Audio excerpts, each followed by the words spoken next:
our guiding light. In that cage where Sam said no, he knew the path that he would go. To give up his life in Ireland's name, he knew his comrades would carry the flame. 1 week later, Hughes took his stand, just another sacrifice for his land. But Christmas era will be the same, and the hope of suffering will be Ireland's gain. If John Olbersen and Lynch will follow too, their hearts set on freedom, whatever they do. Suffering alone in the dark and cold nights, Dory, McElwee, and Nicky Devine would sadly leave their families behind. But freedom came a-calling in '81, and in Wankesh she found her darling sons. And now 30 years on, freedom is searching again through the cages of Magabry for the bravest of men. In Port Leash, her whispers can be heard and carried on the breeze to a foreign land to comrades and countries they don't understand. She will not find them wanting, for their hearts are true, because the spirit of '81 will carry them through. One more statement. I have a speech on behalf of some of the political prisoners and their families that do exist in the north of Ireland.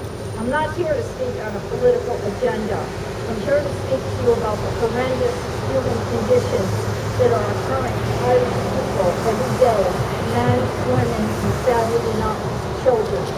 30 years ago, as this monument represents, we have 10 martyrs that gave their lives as they knew Ireland unfree would never be at rest. Yet 30 years later, I stand here to tell you, yes, we do have political hostages, POWs in Ireland, Magabry, North Ireland, Lithuania, France, and amongst other dungeons around the world. The fight still continues for the basic recognition of human, legal, medical, and political rights. The 10 brave men have given inspiration to a new generation, and thus have ensured that their sacrifice was not in vain. Their sacrifice was not then, nor will it be now, relegated to the annals of history. Here I am again. I spoke a year ago, 1 year later, exactly to the day. The POWs had gone off protest to reach the August 12, 2010 agreement that was drawn up with the North Ireland prison service. I speak of Magabry, and here are the most atrocious violations that occur in the north of Ireland. Here I am again, 1 year later, the same lads, they're still in Magabry. The only difference is there's more that have been picked up and incarcerated without being charged. They've been back on protest since May 7, 2011, due to the lack of the implementation of the agreed upon August 12th agreement that backclaw occurred with. The beatings, the violence, the strip searches, the sexual violations, along with medical attention being held back, must and will stop. Brendan Lillis, who suffers from a degenerative disease, was next to death before they would finally, through public pressure, transfer him to City Hospital. Public pressure, however, from all over the world made this miracle happen. Last Thursday, Brendan Lillis was declared a free man. Let me read an excerpt from a POW's sister describing what her brother suffered during a forced strip search, which was in direct violation, again, of the August 12th, 2010 agreement. My brother is not a criminal. He is not an animal to be caged and beaten. We experienced the depth of bitterness that characterized the H-Block conflict. We lived through it. We stood in defiance of Margaret Thatcher. We do not want to go through that again, but already there is a sense of deja vu. Saturday, May 28, 2011, my brother was severely beaten. We had visited him the next day, Sunday, May 29.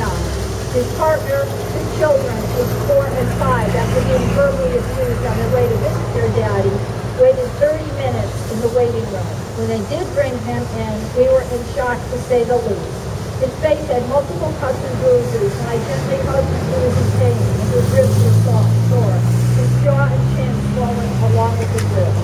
We can't say anything was broken because medical attention at 48 hours had been refused. Saturday, they entered his cell and forced him to the ground, kicking and punching him in the face and body, smashing his glasses into his face, causing the facial cuts and bruises. They held his arms back while they covered his mouth and nose so he could not breathe and hoped that he would pass out. Still kicking him and punching him, they trailed over to the radiator by his hair to bash his face into it. He went on for a full 20 minutes non-stop while cutting his clothes off and his body, screaming in your face, "You dirty bastard, you're strong, you're nothing." This is actually a mild overview of one strip search. There's been a cumulatively speaking over 120 random strip searches since the August 12, 2010 agreement.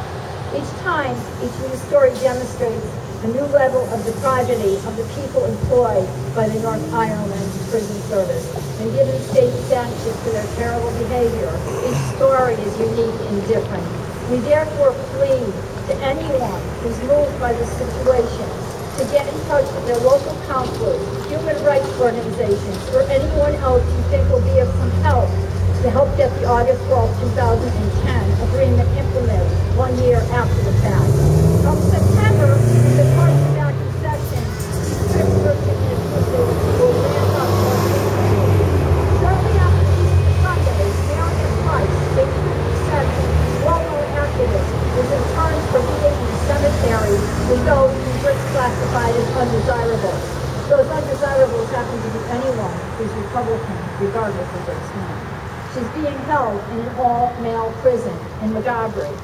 This wing where she's being held in isolation was prepared 6 weeks prior to her incarceration. Sounds pretty premeditated to me. Wives and family members of political hostages, along with the advocates, are being targeted out in the streets and being pulled over with their children. The children are being intimidated so badly the younger ones are wetting themselves. The children are being patted down inappropriate, regardless of age or gender, searching and isolated during traffic stops from the parents. One man even had his 2-year-old child arrested alongside him and put in both a police cruiser. These incidents do not create a safe environment for anyone, especially the children. I have a quote to you from the POWs on strike in Road 4 in Montgomery. We call on our family and comrades at home and abroad to show support for what is only the beginning of a long, hard battle ahead. And we thank you all for your continued support. Victory to the POWs. One would think, due to the media blackout, that there's no abuse or drama in the North. I'm here to tell you it's no better now than it was 30 years ago. In its own way, it can be seen as worse, as many people internationally believe that peace has now been achieved. Please again, write to any human rights organizations you can, U.S. representatives, your congressperson, editorials to newspapers. Please support the people under oppression still in the North of Ireland. We want the oppressors to realize the world is watching and we do not like what we see. Free Michael Campbell in Lithuania, free Karen Jordan in France, free Marion Price, and all POWs in Montgomery, free all Irish POWs around the world. And by the way, when the Queen visited the Republic, did you know that the tricolor was deemed illegal and was not allowed to fly? They flew the Union Jack in the Republic instead. You really think the 26 countries are free? Think about it.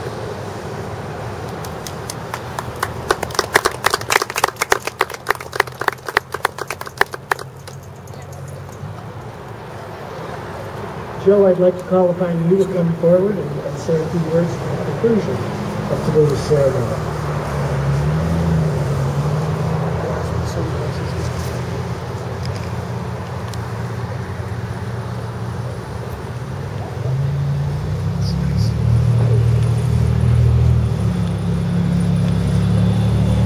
Good afternoon.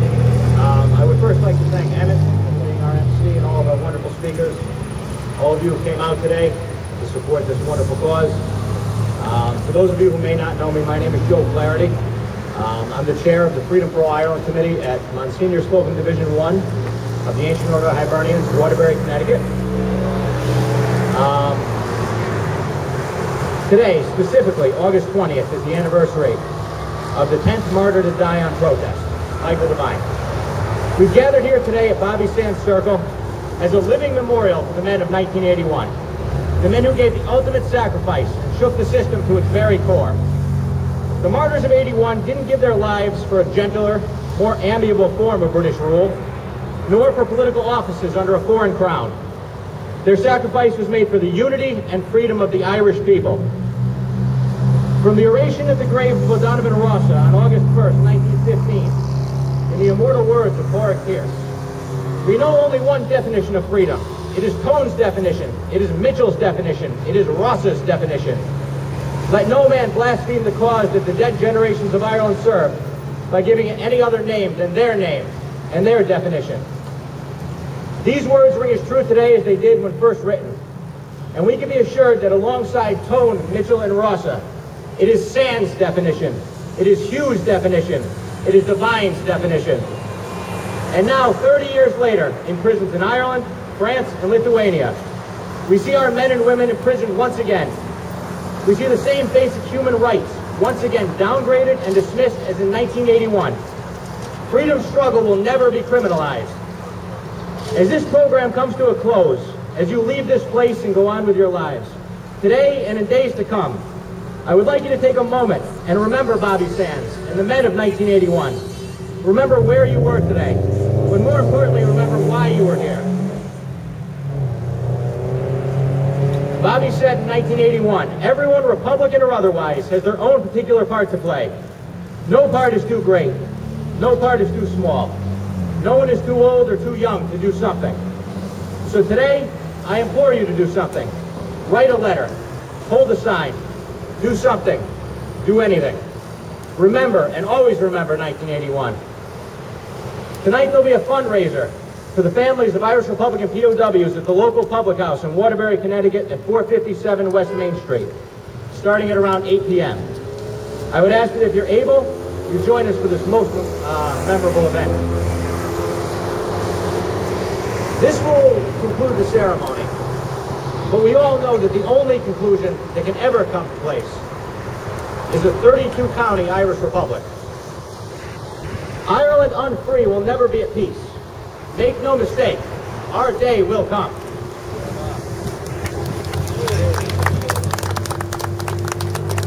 Folks, this concludes the ceremony. I would ask that you all join us across the street at the Maple Cafe for some refreshment. We have a wonderful host, and it should be a good time. Thank you very much for coming out.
I saw that.